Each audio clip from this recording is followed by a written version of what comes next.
इस कार्यक्रम के पुण्यार्चक हैं श्री कंवर लाल जी, महावीर प्रसाद जी पाटनी, आर के ग्रुप, मदनगंज, किशनगढ़, राजस्थान।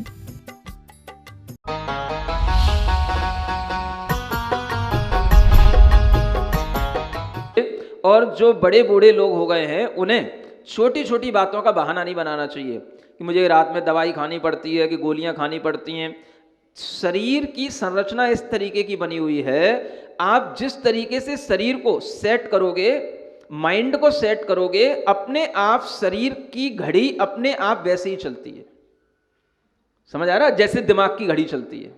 अगर आपने अपने दिमाग में घड़ी लगा ली, सुन रहे हो, एक माइंड वॉच होती है, दिमाग में अगर आपने घड़ी लगा ली कि मुझे रात में भोजन नहीं करना, तो आपके शरीर को भी पीड़ा नहीं होगी, शरीर भी नहीं कहेगा कि मुझे रात में दो।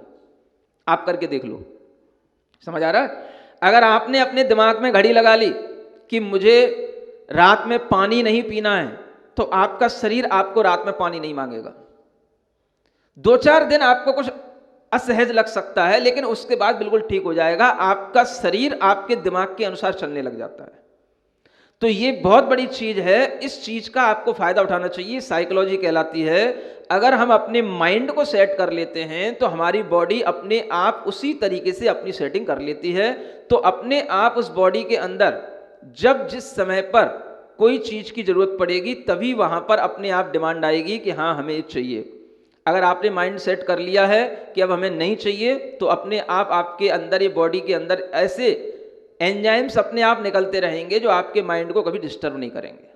तो सबसे बड़ी चीज है अपना माइंड सेट करना। 4 प्रकार के आहार का त्याग उत्कृष्ट त्याग कहलाता है। कौन कौन से 4 प्रकार होते हैं? अन्नम, पानम, खाद्यम, लेयम, चारों लिखे हुए हैं। समझ आ रहा है?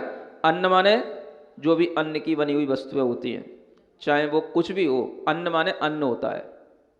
समझ में आ रहा है?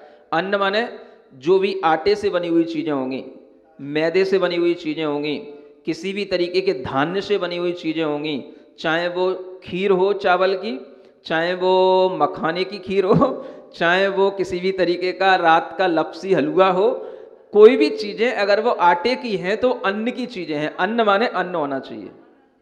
क्या समझ आ रहा है? मखाना बिना अन्न के बनता है क्या? मखाना किससे बनता है? चावल से बनता है। नहीं नहीं, सब अन्न नहीं होता है। सब जो है, जो भी ये कोई, क्या समझते हो आप लोग? ड्राई फ्रूट समझ रहे हो क्या उसको? किससे बनता है मखाना? आजकल जो चीजें बन रही हैं उन चीजों को आप समझें कि वो चीजें कैसे बन रही हैं। समझ आ रहा है? पहले आप उसकी प्रोसेस समझें कैसे बनती हैं, उसके बाद आप हमें बताना।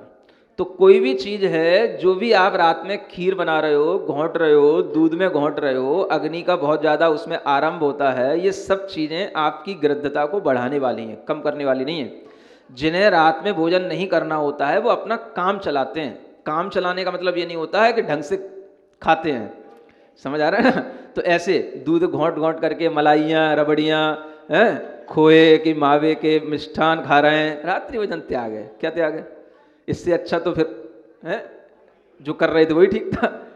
तो ये कोई त्याग नहीं है। सबसे अच्छा त्याग क्या है? जिससे जो भारी भोजन होता है, वो सब अन्न के रूप में जो चीजें आती हैं, वो सब चीजों का पहले त्याग। अन्न पहला भोजन है। पान माने दूसरा जो पेय पदार्थ है, जो भी आपका लिक्विड फॉर्म में रहता है, वो सब पान कहलाता है ना? खाद्य पदार्थ में जो और भी खाने के योग्य जो चीजें हैं, उनमें लड्डू, पेड़ा आदि ये सब चीजें आ जाती हैं खाद्य पदार्थों में, है ना? और दूसरा कहीं कहीं पर उसको जैसे जो स्वादिष्ट चीजें आती हैं ना, कोई भी तरीके के पान मसाले वगैरह हैं, कोई भी तरीके की इलायचियाँ हैं, लौंग हैं, सुपाड़ियाँ हैं, ये सब चीजें भी खाद्य में आ जाती हैं। और ले में जो है वो सब चाटने वाली चीजें आ जाती हैं, जो आप लपसी बना बना करके, रबड़ी बना बना करके, चाट चाट करके लेते हो, वो सब ले कहलाता है। ऐसे चारों प्रकार के पदार्थों का जो विभावरी, विभावरी बोलते हैं रात्रि को, विभावर्याम यानी रात्रि में जो नहीं खाता है वही रात्रि भुक्ति से त्यागी, वह व्रती कहलाता है। तो आप ये ध्यान रखें कि रात्रि भोजन त्याग के बहुत सारे दोष हैं। इन दोषों के अलावा ये भी बताया गया है कि अगर आप रात्रि में भोजन कर रहे हैं, समझ आ रहा है, आपके भोजन में उस समय पर कोई चीजें मिली हुई हैं, आपको वो पकड़ में नहीं आई, देखने में नहीं आई। और आप देखना, जो चीज़ें आपको सूर्य के प्रकाश में दिख सकती हैं वो चीज़ें आपको रात्रि में नहीं दिख सकती, चाहे आप कितनी लाइट में रखना। समझ आ रहा है? छोटे छोटे से बाल भी होते हैं, जंतु भी होते हैं, वो भी जो है आपको रात्रि में दिखाई नहीं देंगे, जो भोजन में मिक्स हो जाएंगे। लिखा हुआ है कि अगर रात्रि में भोजन करते हुए बाल अगर जो है मतलब गले में पहुंच जाता है, अगर वो गले में चिपक गया तो स्वर भंग हो सकता है। समझ आ रहा है? बाल कंठ में पहुंचने से क्या हो सकता है? स्वर भंग हो सकता है। मकड़ी अगर पहुंच गई तो कोढ़ हो जाता है। मकड़ी जो होती है ना, वो अगर कहीं पेट में पहुंच गई तो उससे कोढ़ रोग हो जाता है, क्योंकि वो इतना उसके अंदर जहरीला पदार्थ होता है, वो फूट फूट के निकलता है। समझ आ रहा है?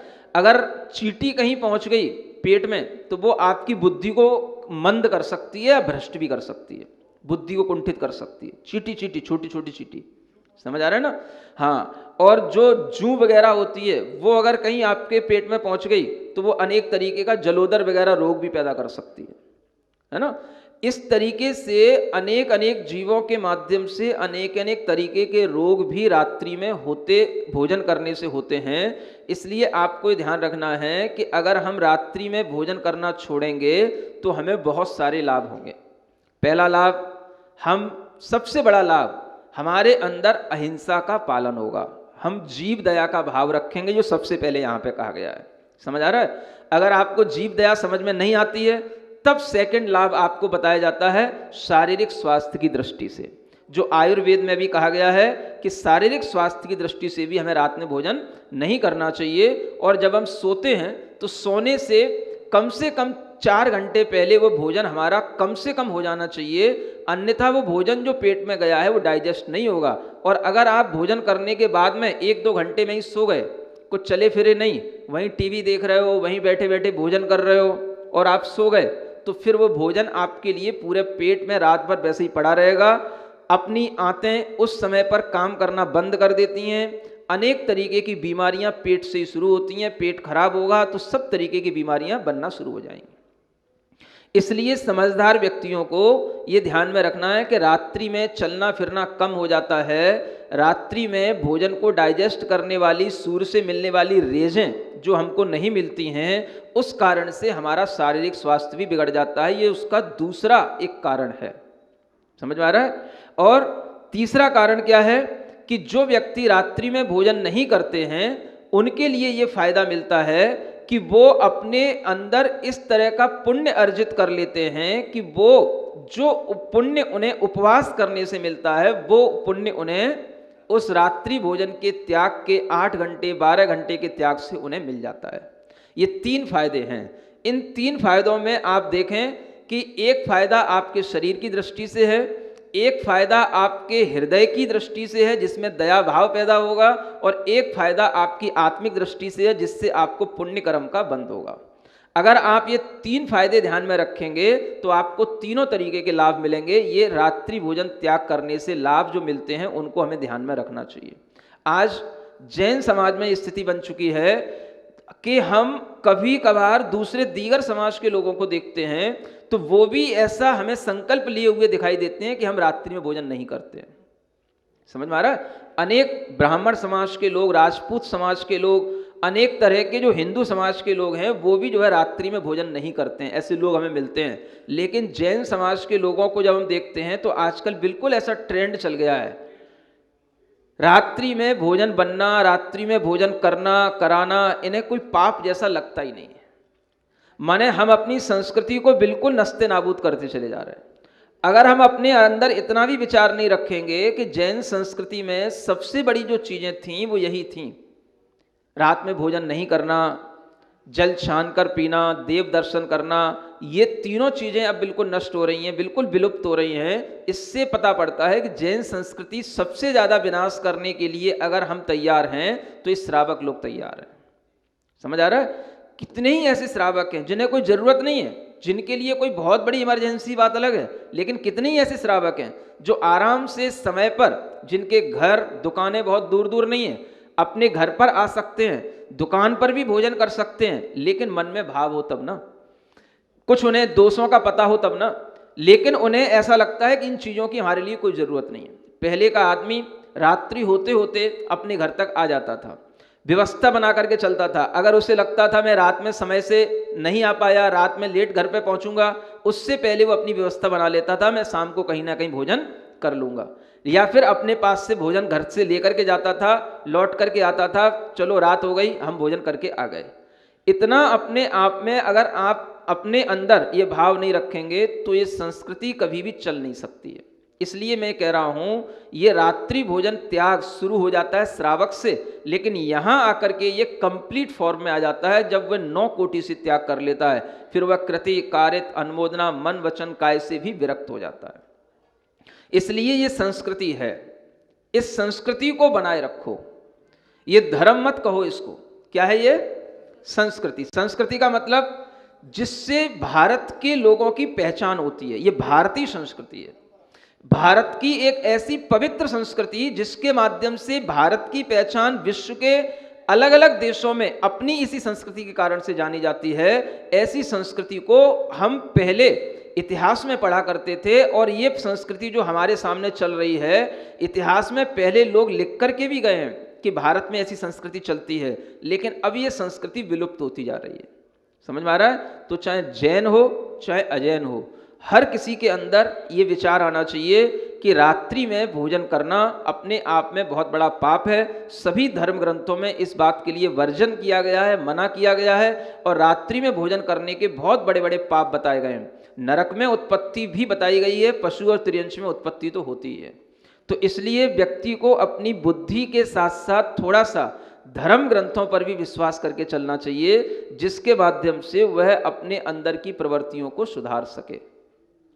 समझ में आ रहा है? रात्रि में भोजन नहीं करना, रात्रि में रसोई में भोजन नहीं बनना, रात्रि में रसोई में बार बार लाइटर लट कट कट कट कट चट चट चट चट नहीं होना। समझ आ रहा है ना? ये प्रवृत्तियां आप लोग रोकें, कम करें, इसी से आपकी संस्कृति सुरक्षित रहेगी। सुन रहे हो? कुछ लोगों के कान में जू रह रही कि नहीं, कि सबकी जू पेट में ही जा रही है? सबके रेंग रही है? कितने लोग रात्रि में भोजन करते हैं? कितने लोग करते हैं? हाथ उठाना। करते हैं। अब नहीं करेंगे ऐसे कितने लोग हैं जो आज से सोच रहे हैं कि आज से हम रात्रि में भोजन नहीं करेंगे? क्यों? बहुत कम। रात में भोजन नहीं करने का सबके अंदर संकल्प होना चाहिए, इसमें बच्चे भी पीछे नहीं रहना चाहिए। समझ आ रहा है? बच्चे भी आगे बढ़ें, अपने घर के माता पिताओं को समझाएं, और अपने घर की जो ये परंपराएं गलत हो गई हैं, संस्कृतियां जो बिगड़ गई हैं, उन्हें सुधारने की कोशिश करें। ठीक है ना? इन्हीं भावनाओं के साथ महावीर भगवान की आचार्य समंतभद्र महाराज विरचित रत्न करंडक श्रावकाचार्य ग्रंथराज में श्रावक की प्रतिमाओं का वर्णन चल रहा था। प्रथम प्रतिमा, द्वितीय प्रतिमा, तृतीय, चतुर्थ, पंचम, 6 प्रतिमाओं का वर्णन करने के बाद सप्तम प्रतिमा का वर्णन शुरू होता है, जो मुख्य रूप से ब्रह्मचर्य नाम की प्रतिमा कहलाती है। धीरे धीरे श्रावक जैसे जैसे मोक्ष मार्ग पर अपने भावों को बनाता चला जाता है, वैसे वैसे उसके परिणाम शुद्ध होते चले जाते हैं। उसके अंदर राग की कमी होती चली जाती है, और राग को बढ़ाने वाली जो कुछ भी चीज़ें होती हैं उनसे वह अपना मन हटाता चला जाता है। इसी का नाम मोक्ष मार्ग है, क्योंकि आप जानते हैं संसार राग की वृद्धि का नाम है और मोक्ष राग के अभाव का नाम है। संसार और मोक्ष में कोई बहुत अंतर नहीं है। अगर हम संसार की जिन वस्तुओं से पहले अपने मन को लुभाते रहे हैं, अपने मन को रागान्वित करते रहे हैं, उन्हीं वस्तुओं से यदि हम अपने मन को हमेशा रागान्वित बनाए रखेंगे तो हमारे अंदर कभी भी संसार की कोई कमी होने वाली नहीं है। ये बात उसको सम्यक दर्शन की प्राप्ति से ही पता हो जाती है, क्योंकि सम्यक दृष्टि होने का मतलब ही है कि उसने अपना रास्ता सही तरह से देख लिया है, श्रद्धा में ला लिया है और उसी के अनुसार वह अपनी वृत्ति बनाए हुए है।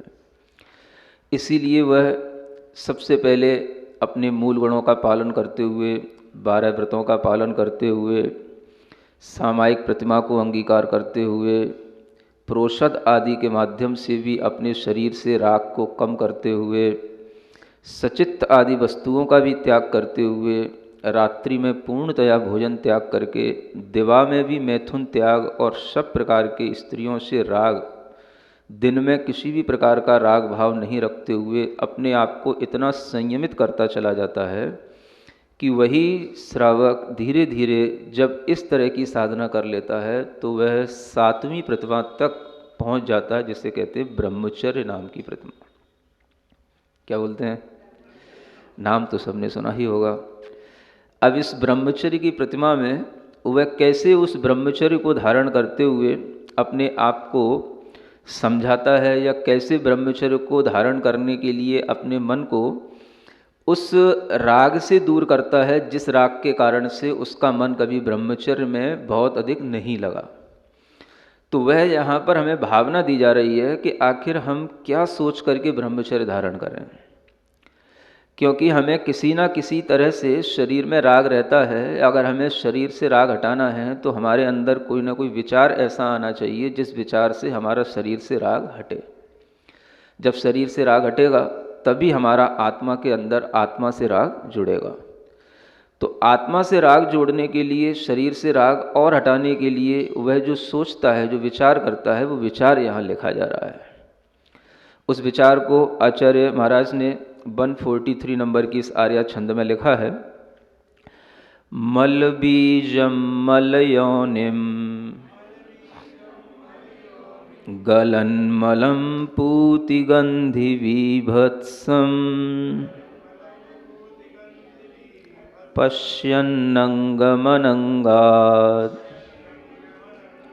विरमति यो ब्रह्मचारी सह। जो विरमति यानी दूर हटने लग जाता है। एक ही क्रिया है रम, रम क्रिया से बनता है रमति, रमण करना, उसमें लीन होना। पहले वो रमता था, अब उसमें वी लग गया, यानी कि उससे विरमण हो गया, यानी वो उससे अब दूर हटता है। बात कुछ भी नहीं है, मन की प्रवृत्ति है। मन पहले बाहर उस क्रिया के माध्यम से उन संसार की विषय भोग की वस्तुओं में रमता था, अब मन को उससे हटा करके उससे दूर हटाना है। बस इतने का नाम ही संसार से मोक्ष शुरू हो जाता है। यही ब्रह्मचर्य कहलाता है कि वह अपने मन को उससे दूर करे, विरमित करे, यानी उससे अपने मन को हटाए। किससे हटाए? तो अगर वह अपनी आत्मा के कल्याण के लिए निरंतर श्रद्धालु होकर के अपनी साधना बढ़ाए हुए है, तो उसके अंदर आत्मा की श्रद्धा तो है, आत्मा के बारे में वह जानने लगा है, लेकिन अपने तीव्र मोह के परिणाम के कारण से वह उस आत्मा में जो हमेशा के लिए अपने अंदर एक रति भाव रहना चाहिए वो नहीं बना पा रहा है।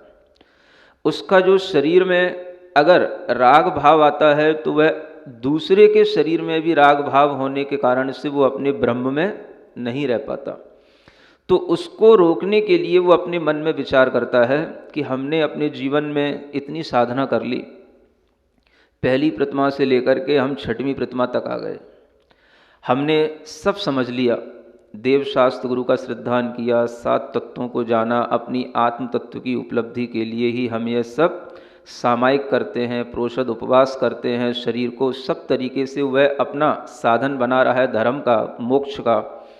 ऐसी स्थिति में वह देखते देखते इस स्थिति में आ जाता है कि अब हमारे सामने एक ही चीज़ है कि वह गृहस्थ है तो उसकी पत्नी भी होती है, और वह अपनी पत्नी में भी जो अपने विषय सुख की इच्छा रखता है उसको भी वो छोड़ने की भावना करने लग जाता है।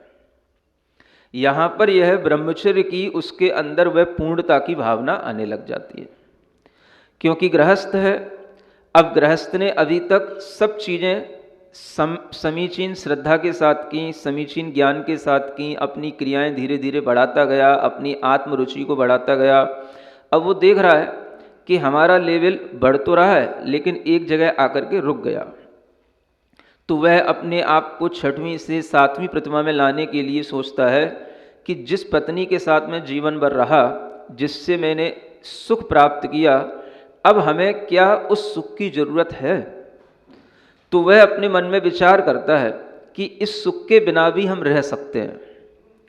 जब इस सुख के बिना बाल ब्रह्मचारी, तीर्थंकर, मुनि महाराज सब रह सकते हैं, तो हमने तो ये सब सुख प्राप्त भी कर लिया, उसके बावजूद भी हम देख रहे हैं कि इसमें कोई सुख नहीं है। हमें अपने मोह को, जो हमें इसमें सुख दिखाई दे रहा है, इस तरीके का प्रतिभासित करता है, उस मोह को हमें कम करना है। तो क्या सोच के कम करें? एक ही चीज़ है, मन में विचार अच्छा आना चाहिए। जिस चीज़ से हमारा राग है, उस चीज़ से यदि हमारा राग हट जाएगा तो अपने आप हम उस चीज़ से बच जाएंगे और हमारा राग दूसरी चीज़ में लग जाएगा। और वह राग अगर हमारे अंदर उस दूसरी चीज़ के प्रति जो गुणवत्ता है, उस गुणवत्ता में हमारा मन लग गया, तो फिर हमारा जिस चीज़ से राग बढ़ रहा था उस चीज़ से राग छूट जाएगा। राग तो एक प्रणाली है। अगर हम राग की प्रणाली को शरीर में लगाएंगे तो शरीर में राग बढ़ता है। राग को अगर हम अपनी आत्मा में, परमात्मा में लगाएंगे तो उसमें राग बढ़ेगा। राग तो राग है। अब वो ये सोचता है कि इस राग को कम करने के लिए क्या विचार किया जाए। एक ही विचार है जो यहाँ दिया जा रहा है, शरीर की स्थिति को समझा जाए। शरीर और आत्मा ये दो भिन्न भिन्न तत्व हैं, ये हमने श्रद्धा में लाए थे, ये वो जान रहा है। लेकिन अभी वह शरीर में सुख है, इसलिए उस शरीर सुख को पूर्ण रूप से छोड़ नहीं पा रहा। तो वह अब यहाँ पर विचार करता है कि ब्रह्मचर्य को प्राप्त करने के लिए हमें अपनी पत्नी के सुख को भी छोड़ना होगा। और पत्नी है तो वह पति के बारे में भी सोचती है, क्योंकि स्त्री भी व्रत लेती है, पुरुष भी व्रत लेता है। मुख्यतः मोक्ष मार्ग में पुरुष की इसलिए होती है कि पुरुष को बहुत ज़्यादा कर्म निर्जरा होने के साधन होते हैं। वो 6वां 7वां गुण स्थान प्राप्त कर सकता है। वह अगर योग्य काल हो, उचित क्षेत्र हो, तो वह मोक्ष को भी प्राप्त कर सकता है। इसलिए लिखा उनकी अपेक्षा से जाता है। लेकिन स्त्रियां भी अपने शक्ति के अनुसार, अपने श्रद्धा भाव से इस तरह के व्रत संयम आदि लेने में कोई पीछे नहीं रहती हैं। तो स्त्रियां पुरुष के बारे में सोचती हैं, पुरुष स्त्री के बारे में सोचता है कि हमें इस तरह के व्रत का पालन करने के लिए अपने मन को पहले उस शरीर से हटाना तो है। तो उसके लिए वह सोचने के लिए यहाँ पर एक विचार दिया जा रहा है। आप लोगों को पसंद आए तो ठीक, नहीं आए तो भी ठीक है। क्या समझ में आ रहा है? अब विचार तो विचार है। अब अगर आप लोगों को पसंद आएगा तो पसंद इस रूप में भी आ सकता है कि भाई बात तो सही है, कम से कम पहले बात तो समझ ही लें, रियलिटी तो यही है। भले ही हमारा मोह कुछ भी कहता हो, हम अपने मोह के साथ कुछ भी करते हो, लेकिन हमें रियलिटी को जानना तो चाहिए ही। तो आचार्य कहते हैं कि हम अगर शरीर की रियलिटी को समझ लेंगे तो हमारे अंदर शरीर के प्रति जो अटैचमेंट है वो अपने आप कम हो जाएगा और हम अपनी आत्मा में अपने ही पुरुषार्थ से स्वयं, अपने आत्मा के पुरुषार्थ के माध्यम से स्वयं ही हम मोक्ष मार्ग पर आगे बढ़ने लग जाएंगे। तो जो भी ये बाधक कारण आत्मा के लिए हैं, राग को बढ़ाने वाले कारण हैं, उन कारणों को तोड़ने के लिए वह पुरुषार्थशील रहता है। और उसी के लिए ये आपके लिए, खास तौर से गृहस्थों के लिए, ये 11 स्टेजेज हैं, है ना, जिन पर चढ़ कर के गृहस्थ जो है एक बहुत कुछ अपने जीवन में साधना करते हुए मुनि मार्ग के निकट तक पहुंच जाता है। तो वही चीज़ यहाँ बताई जा रही है कि अगर आपको ब्रह्मचर्य का पालन करना है तो ब्रह्मचर्य का पालन करने के लिए ये विचार जरूर होना चाहिए। सुन रहे हैं क्या लिखा है? आचार्य कहते हैं शरीर का स्वभाव का चिंतन करो। किसका? शरीर के स्वभाव का चिंतन करो। आखिर हम देखते तो सब हैं, जानते तो सब हैं, ऐसा भी नहीं है कि हम जानते ना हो, लेकिन हम उसको इग्नोर करते हैं। मोह के कारण से हम उस पर ध्यान नहीं देते हैं। तो जैनाचार्यों ने हर चीज की रियलिटी को हमें समझाया है। अगर कोई भी चीज है, वो चीज बन रही है, किससे बन रही है? उसको बनने के लिए बीज क्या है, उसका मूल ओरिजिन क्या है, अगर हम उस चीज पर ध्यान दें, बनने के बाद में कोई चीज बनी, उसमें क्या उसकी मैन्युफैक्चरिंग हो रही है, क्या उसके अंदर बन रहा है, वो किस काम में आ रहा है, किस चीज का बना हुआ होता है, उसका क्या लाभ है, समझ आ रहा है? अगर हम ये सब चीजें केवल अपने दिमाग में लाएं तो कोई भी कठिन बात नहीं है। संसारी जीव के लिए मोह को दूर करने के लिए, उसके अंदर राग की कमी लाने के लिए एक विचार ही होना चाहिए, जो विचार उसे सम्यक ज्ञान के माध्यम से ही मिल सकता है। तो वो विचार यहाँ दिया जा रहा है। वह विरत होता है किससे? लिखा हुआ है पश्यन्नंगम अनंगात विरमत यो ब्रह्मचारी से, है ना। देखता हुआ वह अंगम, अंगम माने शरीर को देखता हुआ, अनंग माने होता है काम, जो मैथुन की क्रिया है, काम सेवन है, स्त्री का पुरुष के साथ रमना, पुरुष का स्त्री के साथ रमना, ये जो मैथुन की क्रिया है, इस क्रिया से दूर होने के लिए, इस अनंग से दूर होने के लिए वह शरीर को इस रूप में देखना शुरू कर देता है, जो ऊपर की एक लाइन में लिखा हुआ है। बस क्या लिखा है? शरीर को किस रूप में देखता है? पहले देखता है शरीर मल बीजम। क्या है शरीर? इसका जो भी कहना चाहिए उत्पाद हुआ है, ये जो बना है, ये कहाँ से बनना शुरू होता है? तो ये माँ के गर्भ से बनना शुरू होता है। सब जानते हैं गर्भ में किन चीज़ों के मिश्रण से ये चीज़ बनती है, उसी से शरीर बनना शुरू हो जाता है। पुरुष का और उस स्त्री का जो कुछ भी वह रज और वीर नाम का जो पदार्थ होता है, उसी से ये शरीर बनने की प्रक्रिया शुरू होती है। और वो इतना अशुद्ध चीज़ है कि उसे कोई देखना भी पसंद नहीं करता है। अब जिसकी उत्पत्ति इससे हुई हो, वो चीज़ जिसकी उत्पत्ति इतने घृणित पदार्थ से हुई हो, वह अगर बढ़कर के कोई हमारे लिए नया आकार भी ले लेती है, तो उस चीज में कितना क्या गुणवत्ता हो सकती है, जिसकी उत्पत्ति का मूल बीज ही अशुद्ध हो। समझने की बात है। सम्यक ज्ञान तो यही कहता है, हर चीज को समझो, समझोगे, विचार करोगे तो ही कुछ कर पाओगे। विचार ही नहीं होगा तो अविचारी होकर के, अविवेकी होकर के मोह को कभी छोड़ नहीं पाओगे। तो वही यहाँ बताया जा रहा है, हमें शरीर के स्वभाव का चिंतन करने के लिए देखना है, आखिर हमारा भी शरीर, किसी का भी शरीर, शरीर तो सबका इसी से बनता है, मल से ही बनता है। शुक्र और शोणित इसको कहा जाता है, उसी से बनता है। और उसी के बीज के माध्यम से इसकी उत्पत्ति होती है। फिर ये क्या बन जाता है? मल योनिम। योनि का मतलब होता है उत्पत्ति का कारण। अब बना तो मल से बना, फिर ये किसका स्थान बन के रह गया? तो मल का ही स्थान बन के रह गया। इससे क्या उत्पन्न होता है?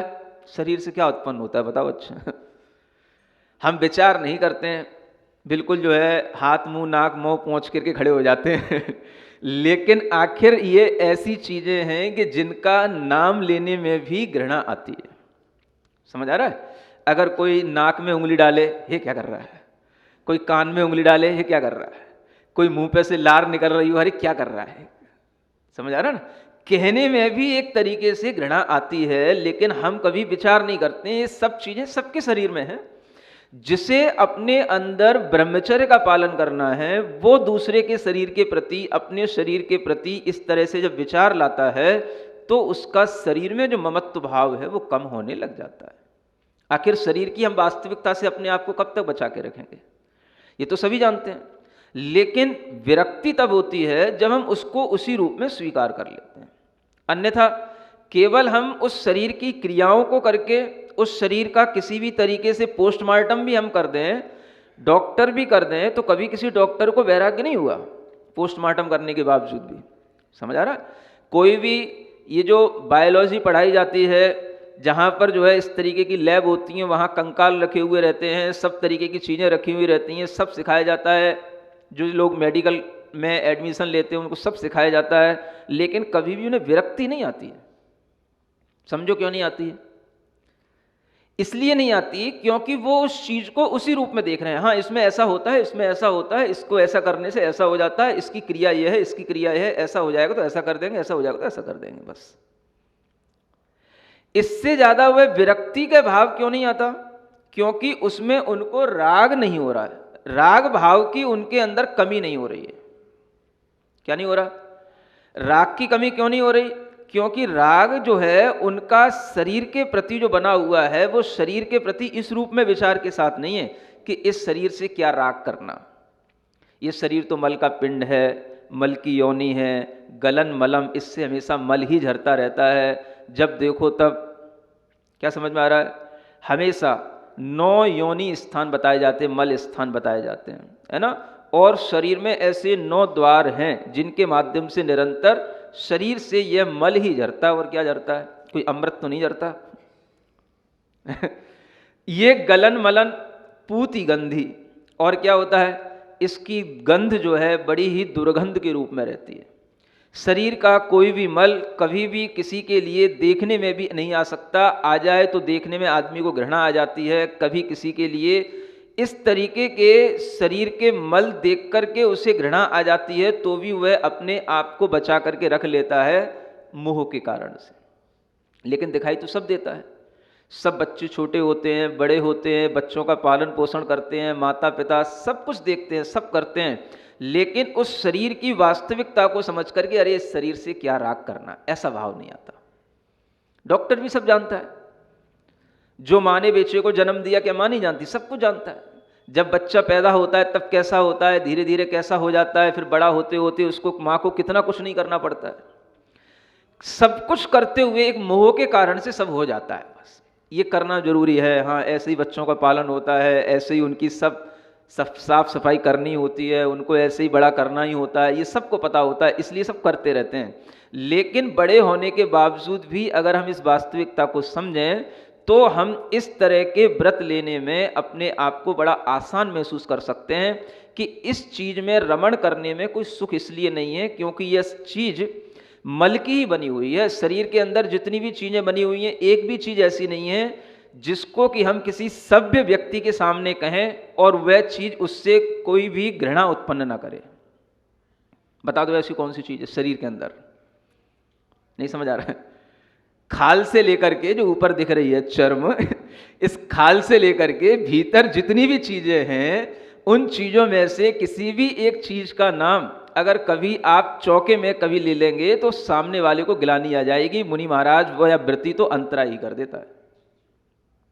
समझ आ रहा है, इतनी अपवित्रता है। तो उसको ध्यान में रखते हुए यह जब विचार किया जाता है तभी वह उस अनंग से, काम भाव से दूर होता है। वह सोचता है कि यह काम भाव हमारी आत्मा के अंदर जो स्त्री वेद या पुरुष वेद का उदय चल रहा है, ये कसाय का उदय है, उस कसाय के कारण से एक काम भाव पैदा हो रहा है। इस काम को रोकने के लिए हमें अपने ज्ञान भाव में आना है। तो वह ज्ञान भाव की आराधना करने के लिए इस तरह से शरीर के बीभत्स स्वभाव का चिंतन करने लग जाता है। बीभत्स माने शरीर का कोई भी अंग देखो घृणित ही दिखाई देगा, गिलानी ही आएगी अगर आप उसको ढंग से देखोगे तो। क्या समझ में आ रहा है? किसी भी तरह का शरीर का कोई भी अंग अगर आप खुले रूप में देखेंगे तो उससे आपको घृणा ही आएगी, गिलानी आएगी, भय ही उत्पन्न होगा। इसका नाम है बीभत्सपना। कोई बहुत अच्छा रूप नहीं है, दिखता है आपको, मोह के कारण से दिखता है। अगर बहुत अच्छी वास्तविकता समझनी है, एक बहुत अच्छा आचार्यों ने उपदेश सब तरीके से दिया है, हम लोगों को समझाने के लिए सब तरीके से प्रयास किया है। एक जगह कहा गया है, शरीर की अगर आपको वास्तविकता और ढंग से देखनी हो तो आप सिर्फ इतना समझ सकते हैं कि जो आपका शरीर चर्म से बेड़ित है, किससे? एक खाल है, बस। खाल भी कैसी है? माखी के पंख के माफिक, है ना। माखी माने जो मक्खी होती है उड़ने वाली, उसके जो पंख होते हैं वो जितने पतले होते हैं, बस उतनी ही पतली ये खाल है। समझ आ रहा है? बस ये खाल भर हट जाए, फिर देखो तुम इसका समझ, तुम कितना जी लोगे, कितना तुम्हें अच्छा लगेगा, और कितने इसके ऊपर जो है, कौन फिर इसको छोड़ देगा खाली? कि चींटे, कि चींटियां, कि मक्खी, कि मच्छर, के कौवे, कोई नहीं छोड़ेंगे इसको। समझ आ रहा है? एक सारा का सारा जो ढका हुआ है मटेरियल, वो सिर्फ एक ऊपर की चाम में ढका हुआ है। बस चर्म ही एक वो पतली सी है जिसमें आप देखेंगे बस उसी से राग होता है। चर्म को ही सब देखते हैं, काली है कि सफेद है कि चिकनी है कि कि जो है ब्राइट है कि नहीं है। बस चर्म पर ही सब दृष्टि जाती है और चर्म से ही सबकी सुंदरता नापी जाती है, चर्म से ही सबके लिए ये अच्छा है, ये बहुत सुंदर है, ये बहुत बढ़िया है, ये ठीक नहीं है, ये इसका रूप रंग ठीक नहीं है, इसी से हम उसका सब पूरी पर्सनैलिटी उसी से नाप लेते हैं। समझ आ रहा है? हम सोचें उस चर्म की कितनी सी कीमत है। आखिर वह एक खाल हटने के बाद में भीतर का मटेरियल तो सबका एक जैसा है। कभी आप देखें किसी की खाल जल जाती है, कुछ हो जाता है, कितना बीभत्स लगता है, इसको बोलते बीभत्स, देखने में भी घृणा आती है। अगर कभी कोई अंग शरीर का जल जाता है, कभी कुछ एक्सीडेंट हो जाता है, उस समय पर उसका जब ब्लड वगैरह निकल जाता है, जब उसको चोट लग जाती है, कैसे शरीर कितना, कहीं पर भी चोट लग जाए कैसा मुंह हो जाता है, कैसे शरीर के अंग हो जाते हैं, देखने में ही घृणा आती है। शरीर में कहीं फोड़ा हो जाए कितना सूज जाता है, देखने में ही घृणा आती है। ये सब घृणाएं हम देखते हैं, लेकिन फिर भी हमारे अंदर ये नहीं आता कि ये देखो शरीर का कितना मलिन स्वभाव है, कितना अपवित्र स्वभाव है, कितना घृणित स्वभाव है, ऐसे शरीर से क्या राग करना, ये विचार नहीं आता। इसलिए लोग ब्रह्मचर्य को धारण नहीं कर पाते। ब्रह्मचारी बनने के लिए लोग सोचते तो हैं, और कई लोगों के लिए तो ऐसा भी लगता है कि ये काम बहुत कठिन है, लेकिन जिनके ज्ञान में ये बात आ जाती है उनके लिए ये काम कोई कठिन नहीं रह जाता। तो ब्रह्मचारी हमेशा अपने अंदर के काम भाव को कैसे दूर करता है, यही सोच करके दूर करता है। शरीर को किस रूप में देखना, तो ये जो 1 2 3 4 5 चीजें बताई, उस 5 तत्व बोलते रहते हो ना, 5 तत्वों से बना ये शरीर है। अब वो तत्व तो कुछ भी हो, है ना। सर आचार्यों ने तो, जैन आचार्यों ने तो नहीं लिखा कहीं 5 तत्वों से बना हुआ शरीर है? लेकिन फिर भी उसमें 5 तत्वों में अगर हम देखें तो पृथ्वी भी है, जल भी है, अग्नि भी है, वायु भी है। एक जो आकाश कहते हैं वो जैन आचार्य नहीं मानते, उसकी जगह पर हम उसको निगोद जीवों से भरा हुआ कह सकते हैं, वनस्पति के रूप में मान सकते हैं। तो ऐसे 5 तत्व तो इसमें मान सकते हैं। यानी कि इसमें वनस्पति कायक जो साधारण निगोद जीव होते हैं, साधारण वनस्पति कायक, वो निगोद जीवों से भरा हुआ जीव शरीर होता है। तो मांस के अंदर निगोद जीवों की उत्पत्ति निरंतर बनी रहती है, निरंतर उनका मरण होता रहता है। तो ये 5 तत्व अगर हम मान के चलें तो इन 5 तत्वों की भी क्वालिटी क्या है, वो ये 5 चीज़ों में है। मल बीजम पहला, दूसरा मल योनिम तीसरा, गलन मलम ये तीसरा, पूती गंधी चौथा, और 5वां है बीभत्स। बस ये 5 इसकी क्वालिटी हैं, इनको हमेशा याद रखो। समझ आ रहा है? अगर ये 5 क्वालिटियाँ याद रहेंगी तो आप अपने अंदर के परिणामों को रोक सकते हो।